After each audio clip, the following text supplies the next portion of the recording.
One. Happy Chalky Final Four. Yeah. Happy Scud Missile Bat. Happy. Everyone's got. You could do auto bracket. Whoever did auto bracket this year did phenomenal. They're in it. I did the reverse. There's no way 4 ones are going to go. There's got to be at least 1 or 2 Cinderellas. Only the second time ever. Yeah.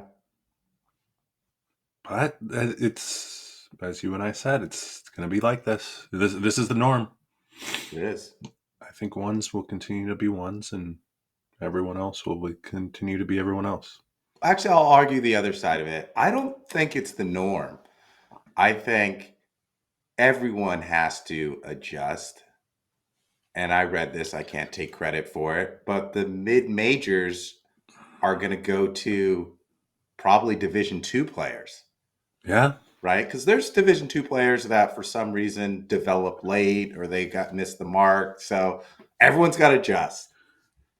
Yeah, a little fine tuning. NAI, I've heard you're going to get recruited at JUCO depending on how much because here's the thing, JUCO eligibility doesn't count towards your NCAA eligibility. So you can go get a JUCO guy that's played potentially for 2 years. And then you can play 4 years. Then you can play 4 years. Did they change that rule? I don't know. I think there's a loophole. There's a loophole. Could you imagine ushering some high school kid, be like, "Hey, all right, we don't have room for you. I'm gonna send you to Scottsdale Community College for a couple of years. Don't get hurt." It's got to be more off the radar. Oh yeah, where we think it's got to be like Alaska, Anchorage. Mm-hmm. Okay, no, the kid probably wouldn't agree to that. You probably true. need a little sun or something. How about Rio Grande or let's see what else is down there. Where's that? Some inconspicuous place. Let's do Topeka, Kansas. Hayes, Kansas. Hayes, Kansas, center of the earth. But yeah, JUCO players are going to be the new, diamond in the rough. You're going to have guys driving all over the country just to find one great kid at JUCO. Maybe we should go back to JUCO. You still have eligibility? I mean, apparently these new rules. I got some stats for you. Go ahead. 2008, 120. 2008, 120. In 2008, you called it, was the last time all 4 1 seeds went to the Final Four. It was UCLA, it was Carolina, it was Memphis, and it was Kansas. That's when Kansas beat Memphis in that overtime game. And there were 20 pros out of that Final Four. This year, we have 4 ones. How many pros do you think there are? Ooh.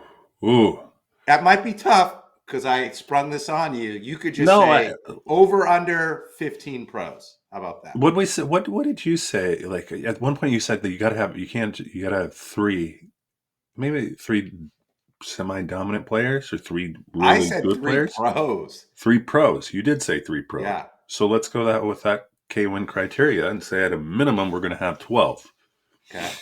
And then there's always guys that they might flash during the championship game. There's people like, oh, they're worth a second round flyer. So let's go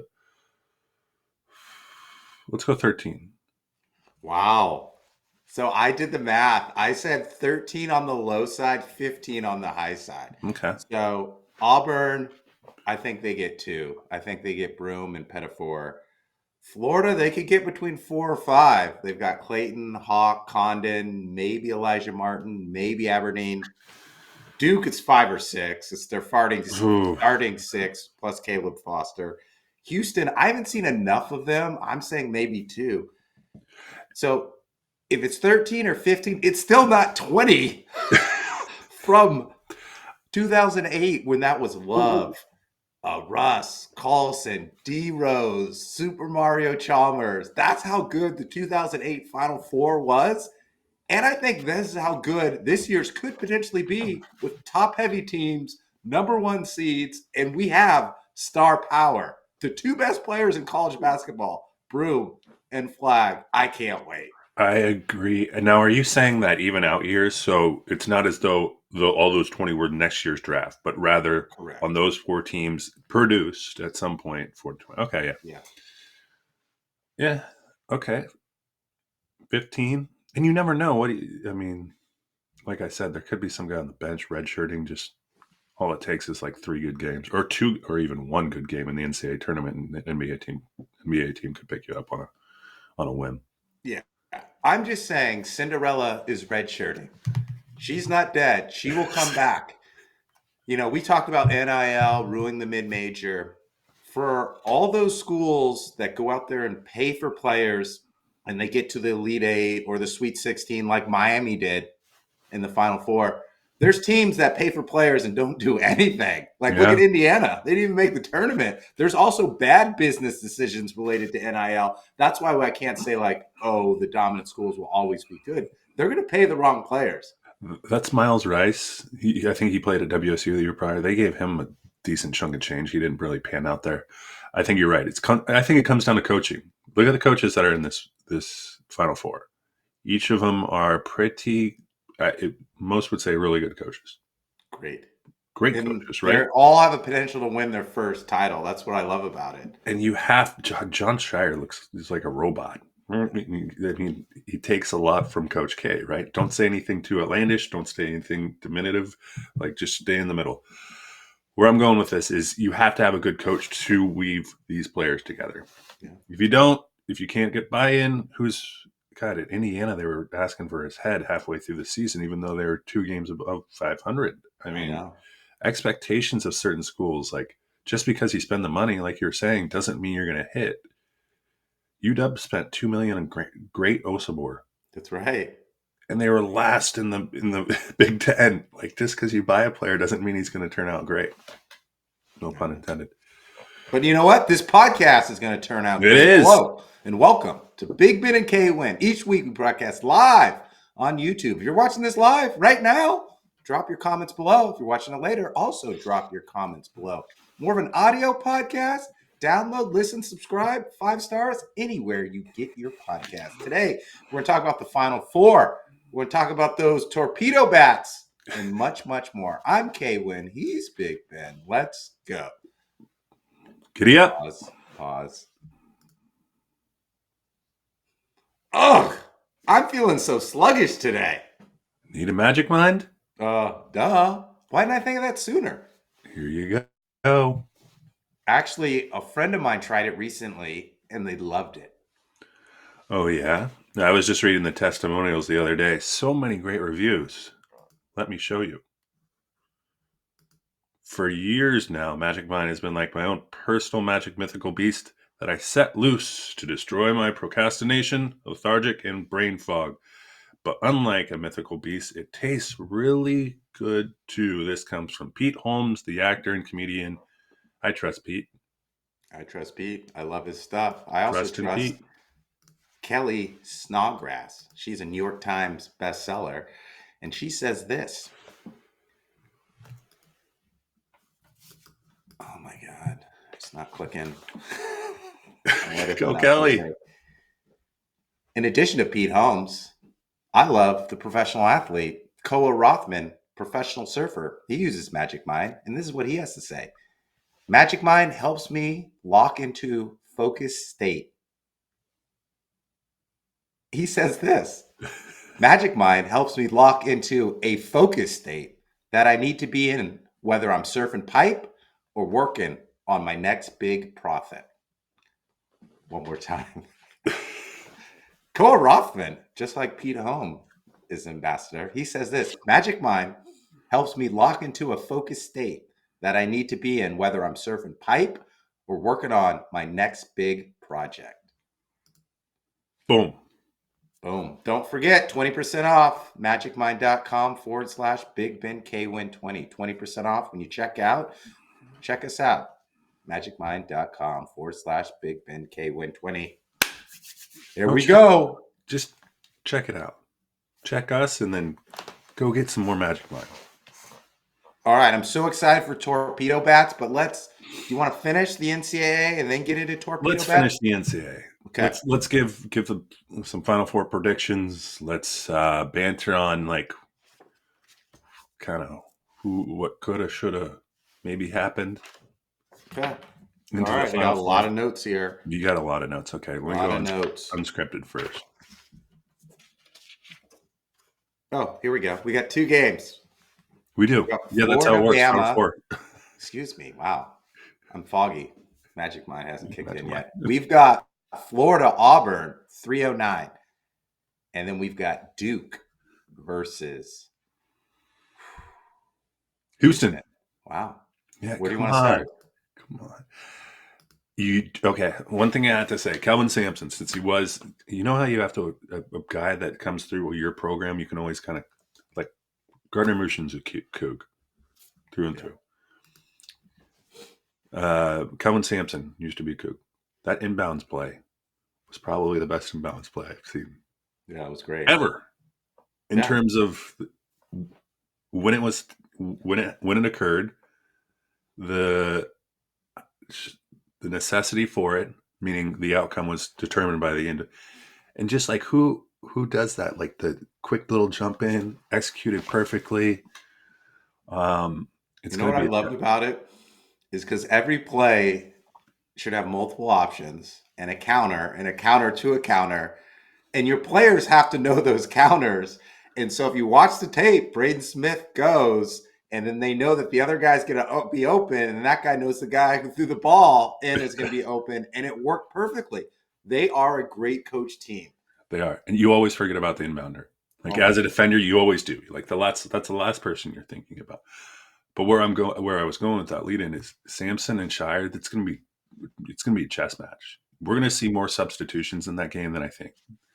There's going to be slow the game down, speed the game up. I'm excited. Yeah. I'm excited. And then Bruce Pearl and who Ted Florida, Golden, Todd Golden, Todd Golden. Don't talk about Todd. Let's stick with all good things about Todd. But go back to actually. Houston and Duke. So Duke has scored 80 points per game each game in the NCAA tournament. Their average win margin, I think, in the tournament or the last 10 game is 20 points. They're blowing out teams. They've got 6 pros. They've got an NBA style lineup. I was watching a podcast and they said it and it resonated. Like, think of like what the Warriors lineup of death created. We're going to have 6'5" and taller guys who can just switch out and defend. They're long and they're athletic. The Rockets did it. They didn't make it as far. OKC's kind of like that. That's what Duke has. Yeah. They can guard. All their players guard. There's a system. There's an identity. And I was down on Con Knipple. I don't know why. I think it's because you have to hate a Duke player, but I don't really hate him. He's actually really good. Not only can he shoot, he plays defense. He also rebounds. He Is knows how to make the right play at the right time. Duke's got to be the favorite. I agree with you. If Knipple was on a different team, would he look more like Dalton Neck or Connect? Probably. Right? Yeah. He's overshadowed. What if he becomes a better pro than Flag? Is that feasible? Possible? It is if Cooper goes to Washington.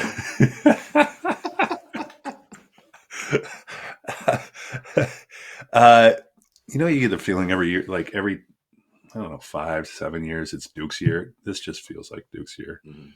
Shire's, he probably retained so much from Coach K. Was there someone better to learn under? Well, the And best. then Proctor's great. Yeah.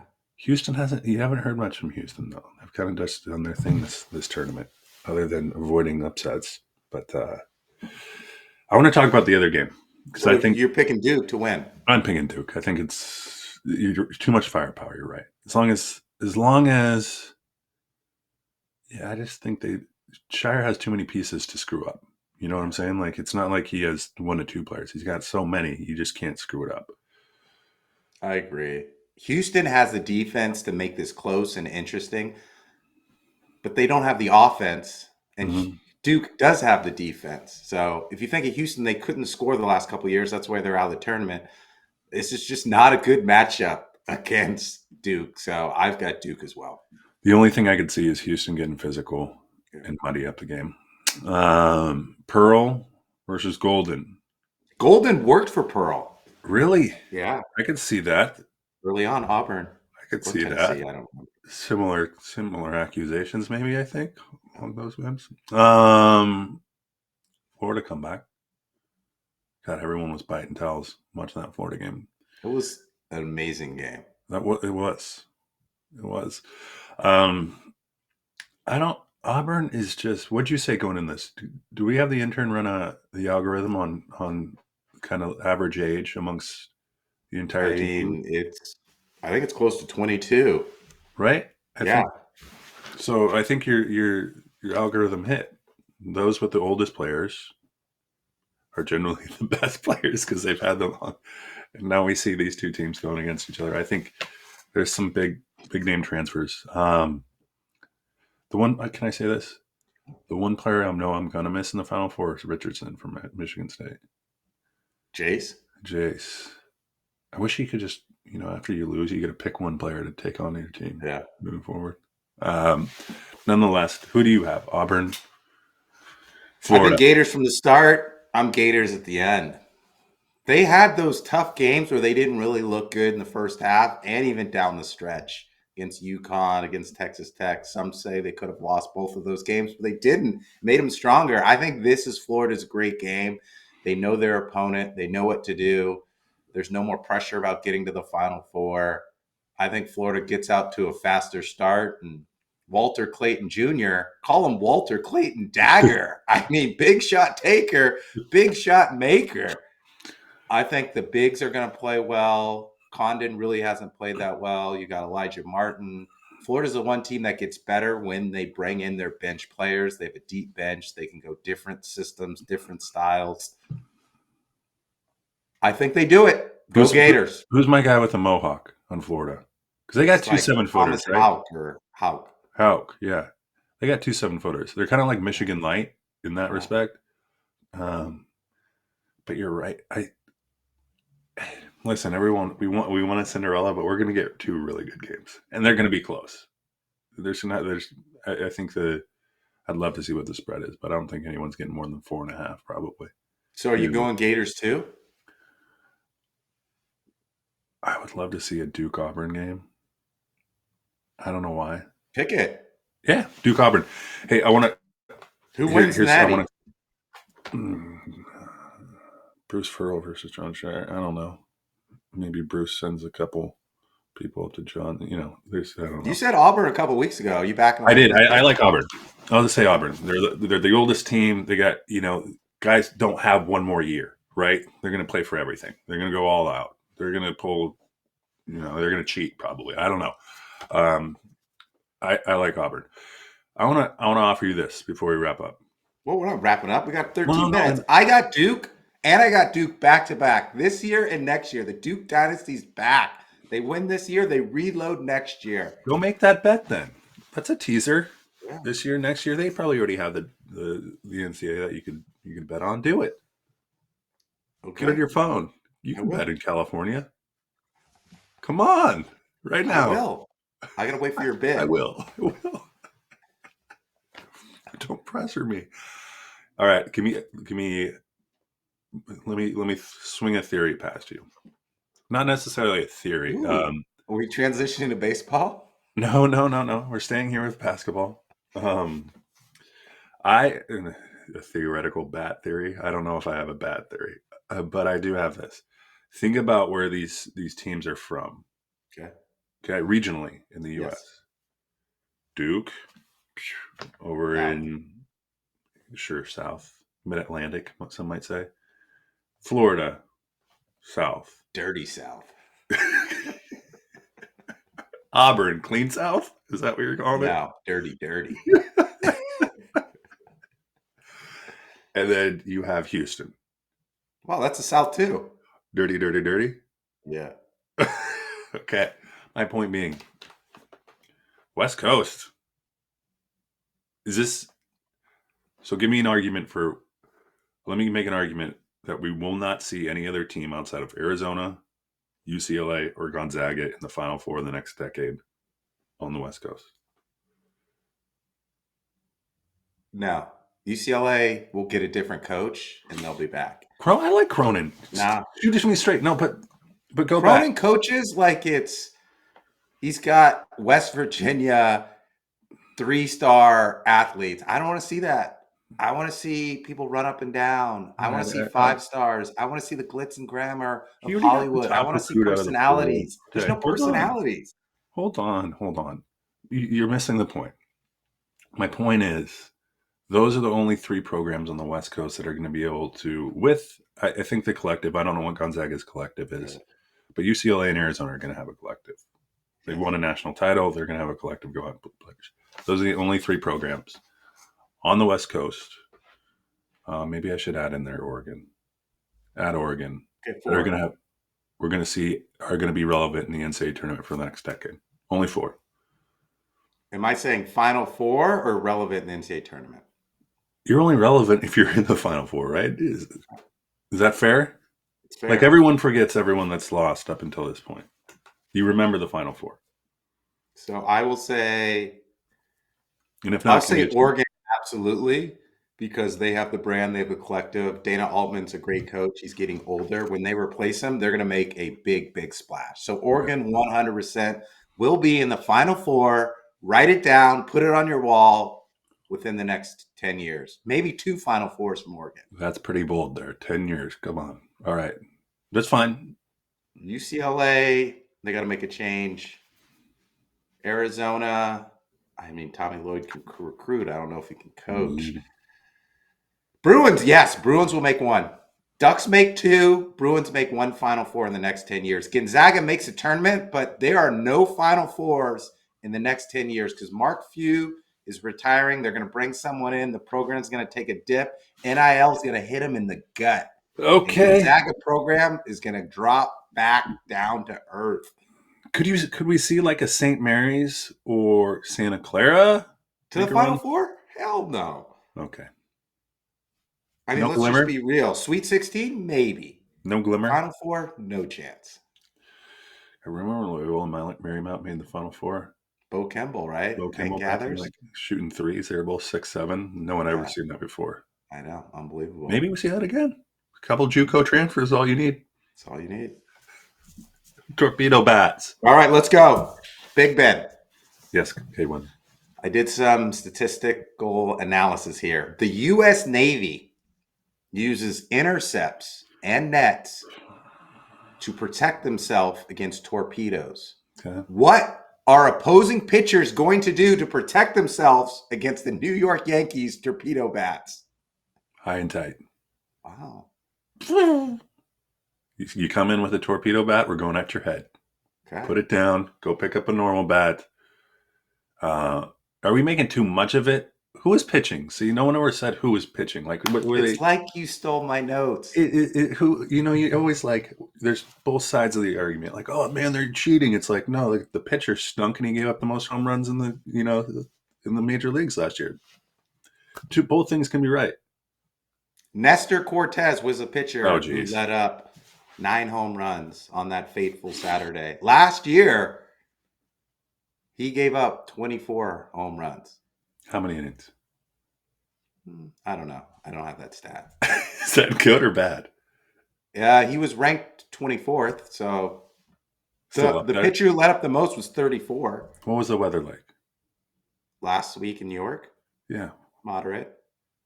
What does But that here's mean? the thing. He's No, a no, no, fly no, ball no, no. pitcher, right? Oh, okay. And so Jet stream. early in spring training, you're working the kinks out. Those fly balls are home runs. You're not quite. You're buzzing 92 in the upper strike zone. Those are gone. But I think this is a media overreaction. We're paying attention to the wrong thing. We are It was bad pitching, not the torpedo bats. right. If we I looked agree. last night, KC put up 11 on the Brewers, 2 home runs. Look at these stats. The Brewers have been outscored 47-15 in the first 4 games. It's a pitching thing. These pitchers don't have the velocity. They're not executing. I'm not saying there's always going to be like that for the Brewers. I'm just saying they had a very bad series in New York and a very bad game against Kansas City. And the torpedo bats are good, but they're not the difference in this situation. No. Yeah, like it has to be the bats, right? The Yankees are cheating. It's like, no, everyone can use these bats. Not a big Yeah, deal, right? illegal. This is an anomaly. But everyone likes to go look at recency bias. Oh yeah, this guy used a torpedo bat. He never hit any home runs, and he hit 2 home runs today. It must be the bat. It's like, oh, geez. Yeah, you're right. Let's see what they do. Yeah. Someone, but I do. You do have this. Remember, you played. Yeah. Remember, you get a new bat. Ooh. Oh, remember the feeling you had? Yeah. Just you'd rip off the grip, maybe, and wrap it in your own thing. You do the X, and you just dig in. And God, you had more. Like you had Riz, you had just the confidence going up there. Someone could have thrown you anything. You're going to close your eyes and swing just to see what the bat was going to do. Mhm. Probably the same way with the Yankees. God, they get it new. This is new. It's destined to, it's the new thing, right? You're going to hit home runs. There's some guy probably imported him. This is probably just like, hey, the team's not getting off to a hot start. How do we introduce some new bats? Are they any better than the other bats? No, but they'll think they are.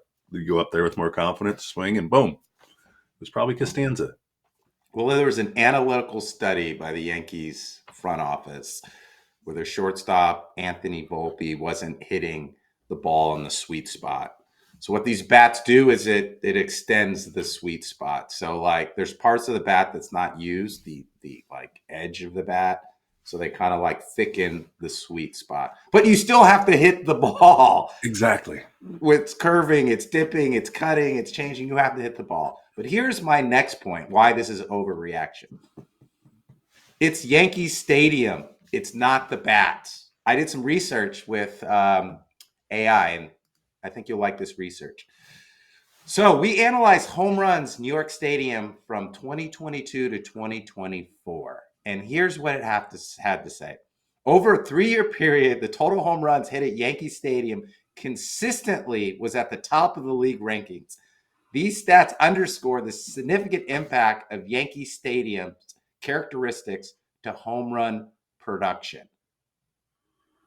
So what you're saying, we had a fly ball pitcher, new bats that just get you a little confidence going. You're just tapping them, ready to go, ripping and raring. And then you had a stadium susceptible to home runs. Correct. So in 2024, last season, the Dodgers led all of baseball with 130 home runs. Yankees were second with 119. If we go back 22, 23, 24, look at the stadium. At Yankee Stadium, it's the third most home runs. It's averaging like 117 homers a game. It's got a short porch. It's a great hitter's park. And when there are pitchers that aren't executing, you can put it on the board. This is the result, right? Yeah, it's like kind of one of those, the sweet spots what can spread out. You just throw one out there, good angle, good spin rate, boom, it's out. It's just flying. God, and here's the other thing.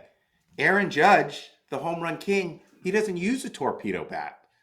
And so he hit 4 home runs over the series. He leads the league in RBIs. So it's a little skewed, right? You've got a ballpark where there's a lot of home runs, and you probably have the best home run hitting slugger on your team. Both things lead to home runs. Listen, you give me a torpedo bat, I probably can't even hit it out of the infield. You've talked about that. You've said, like, let's go do some kind of experiential podcast. Let's go get a torpedo bat. Let's go get a C-Core, Easton C-Core. Let's get a fungo. We'll do a bat results test. See what one flies. Here's my next thing. I'm wondering if any Mariners are going to take this. Like, is this going to work? If a torpedo bat works in T-Mobile, something's up. Those T-Mobile, like, it's a torpedo. What is it going to cut through the fog? Yeah, exactly. Lower marine layer. I have no idea. You're right. People made too much of this. If this was the Pirates using torpedo bats, we wouldn't even be talking about it. No, we wouldn't. Absolutely. And there's other people using it too. Like there's guys on the Blue Jays, I think the Braves. Like the Yankees aren't the only team using the bats. And here's the other thing. Major League Baseball has to approve all the bats. Yeah. So they're not cheating. They're just using something different. So tip of that cap to the Yankees. They're doing something different and innovative that we're talking about. But you know what? It comes down to pitching and defense. And if the Yankees can't figure that out, they're going to hit home runs. Why are we talking about the Yankees? That's it. Why are we talking about the Yankees? Because. Let's talk about your Giants. Let's talk about my Mariners. Giants doing well. Pod's doing well, too. Dodgers doing great. Swept Atlanta, too. That wasn't like a kind of a layup series at all. Yeah. Padres look really good. Jackson Yeah. Merrill, you should wear. I got my Padres hat. Yeah, you should wear it. Ooh, need to. Are we getting Here's out my of here? bold prediction. Gosh, I guess it's the Sacramento A's, right? The right. Sacramento A's will make the playoffs and have the rookie of the year, Jack Wilson, shortstop of the Pirates, his son. A's Yes. are back. They made signings. They got pitching. They don't have to worry about the pressure of the stadium. The A's will be a wild card team, Big Ben. What do you think about that? I listen. They went 2-2 against the Mariners. They didn't even have to pull their closer. Now they should have. I think that last game where Julio hit a home run and we ended up winning the game. But like one who's the lefty? Sodergaard? No, that's the old dude that used to wear X specs. Anyway, they gotta. Um, I agree with you. I agree. I mean, they're low profile, low key, good. Rooker's good. Yeah. They got Severino. They got my boy Jacob Wilson, rookie of the year. That's my prediction. Well, prediction, and no one will watch it. Do they have broadcast? Can you actually see the game if they play in Sacramento? Yeah. Can you? Like, do they have a broadcast going, or is it like Well, it's someone has I'm to not up you there have to go anymore. on I live think it's YouTube? Comcast Bay Area. They show the Giants and the A's. Wow, cool. What's the Sacramento's stadium part of look the like? Bay Area.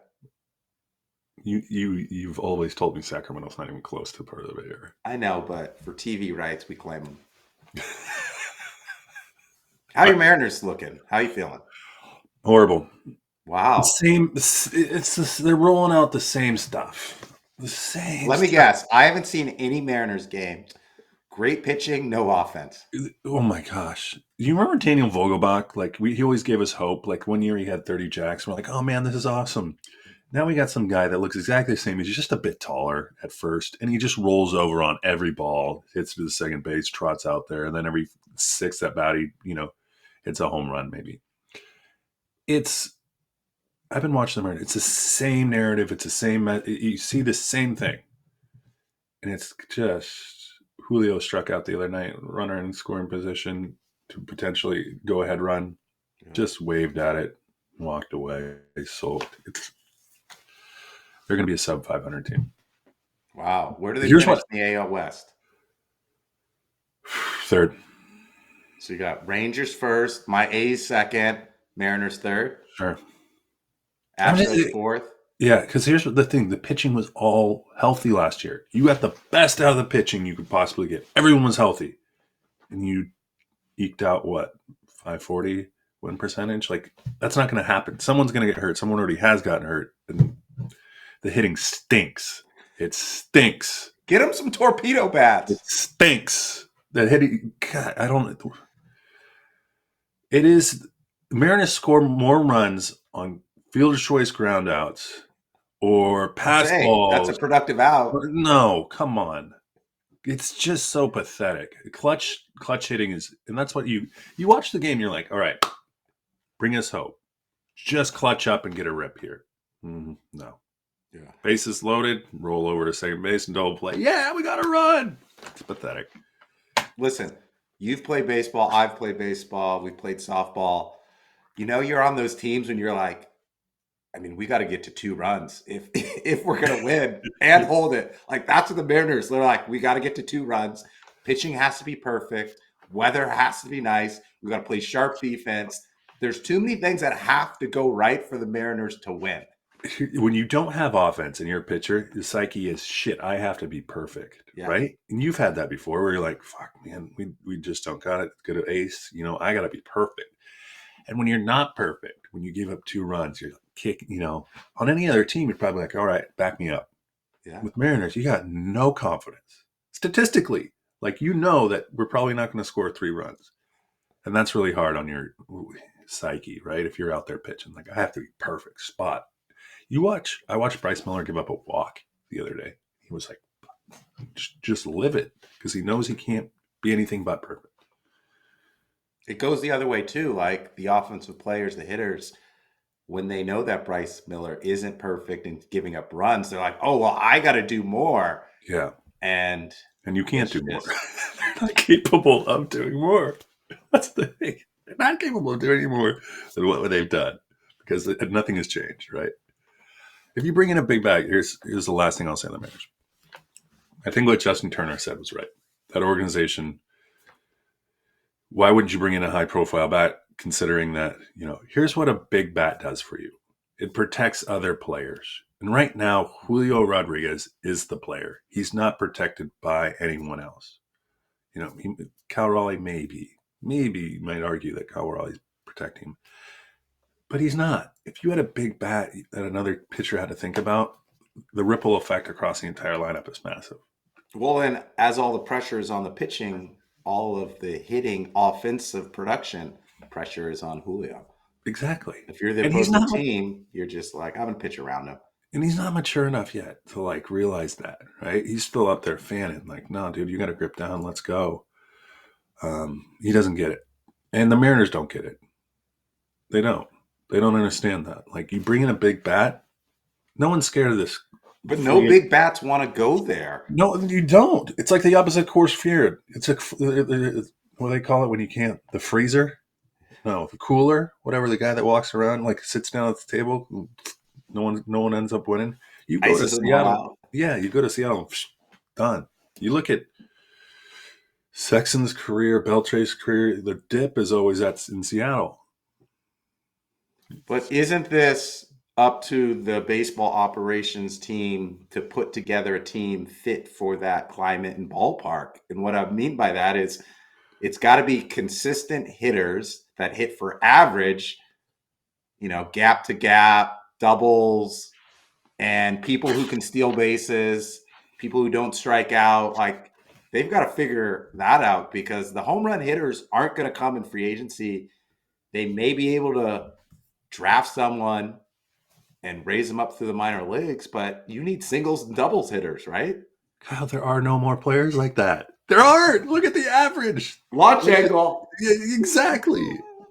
Spin rate, exit velocity. It is literally, here's what it is. The average, we have what? People winning the batting title at 300, 310. Remember we used to be 360?